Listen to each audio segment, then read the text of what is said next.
رمضان يا رمضان رمضان يا رمضان رمضان يا رمضان رمضان يا رمضان Assalamu alaikum wa rahmatullahi ta'ala wa barakatuh.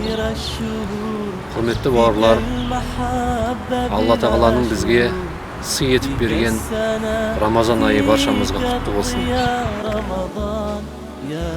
Her zaman inşallah erteki gelecek Ramazan ayının orucası kutlu olsun. Erteki orucası sayın barça Müslüman kavmuna bakın uzak ömür dileyim. Oruçlarımız kabul olsun.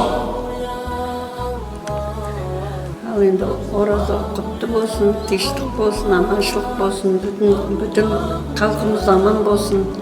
Ораза ұстаған кісілердің нелері адал болсын, халқымыз балалар, жетіп келе жатқан жеткіншектер адал болсын. Сол енді айтатыным. Ұлдарыңыз менен қыздарыңызды осы ораза менен құттықтаймын. Ұстаған балаларымыз, жастарымыз ораза ұстаса, оразалар қабыл болсын, дендері сау болсын, еліміз тыныш, береке бірлік болсын. Осы оразамызды аман есен өткеруге Алла нәсіп айласын.